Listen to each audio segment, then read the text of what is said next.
সম্প্রতি বিশ্বের দৃষ্টি কেড়েছেন এক বাংলাদেশি তরুণ, যিনি কোনো আমেরিকান বা ভারতীয় বা চাইনিজ নন। বাংলাদেশের বিশ্ববিদ্যালয় থেকে পড়াশোনা করা এই তরুণ এক বিরল কীর্তি গড়ে গুগলের সফটওয়্যার ইঞ্জিনিয়ার হিসেবে যোগ দিয়েছেন। নাম তার জাহিদ সবুর। তিনি এখন গুগলের ইঞ্জিনিয়ারিং টিমের প্রধান হিসেবে কাজ করছেন। উল্লেখযোগ্য বিষয় হলো তার নেতৃত্বে এমন সব ফিচার তৈরি করা হয়েছে যা সরাসরি ডিভাইসে ব্যবহৃত হয়। জাহিদ সবুর বাংলাদেশি হলেও তার জন্ম সৌদি আরবে। তার বাবা ডক্টর মোহাম্মদ শাহজাহান ছিলেন সৌদি আরবের কিং ফয়সাল বিশ্ববিদ্যালয়ের অধ্যাপক। পরবর্তীতে সবুর ছোটবেলায় বাংলাদেশে ফিরে আসেন এবং পটুয়াখালী সরকারি মহিলা কলেজে পড়াশোনা করেন। স্নাতক ডিগ্রি তিনি অর্জন করেন American international university of Bangladesh থেকে।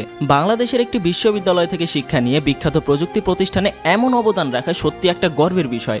জাহিদ সবুর 2007 সালে American international university of Bangladesh থেকে স্নাতক সম্পন্ন করেন, যেখানে তিনি জিপিএস নিয়ে পড়াশোনা করেছিলেন। তিনি প্রথমে কুকুরের প্যাকেট সিস্টেম ডেভেলপমেন্টে একজন সফটওয়্যার ইঞ্জিনিয়ার হিসেবে যোগদান করেন। মাত্র 6 মাস পর তিনি ক্যালিফোর্নিয়ার গুগলের সদর দপ্তরে সফটওয়্যার ইঞ্জিনিয়ার হিসেবে যোগ দেন।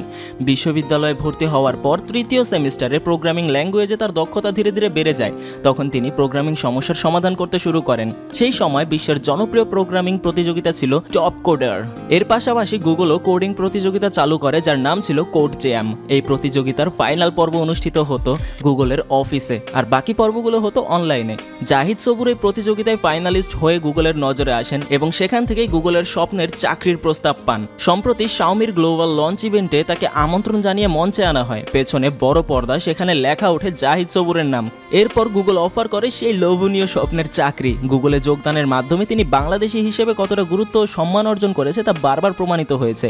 তার এই যাত্রা বাংলাদেশের তরুণ প্রজন্মের জন্য এক বিশাল অনুপ্রেরণা। তিনি নিজেও কখনো ভাবেননি যে কখনো বাংলাদেশি এই মর্যাদাপূর্ণ তালিকায় স্থান পাবে, যা বাংলাদেশের জন্য এক বিশাল গর্বের বিষয়। তাই কখনো আশাহত হবেন না। আপনার যদি মেধা থেকে থাকে, অবশ্যই তার মূল্যায়ন কোথাও না কোথাও হবে। হয়তোবা আজ নয়, কিন্তু কাল অবশ্যই হবে, যদি আপনি জায়গা মতো পৌঁছাতে পারেন। ভিডিওটা শেয়ার করে দিন আপনার সেই সকল বন্ধুদের সাথে যারা বলে যে আসলে মেধা দিয়ে কিছু হয় না। কমেন্টে আপনার মতামত জানাতে পারেন। লাইক এবং ফলো করে সাথেই থাকুন জুম বাংলার।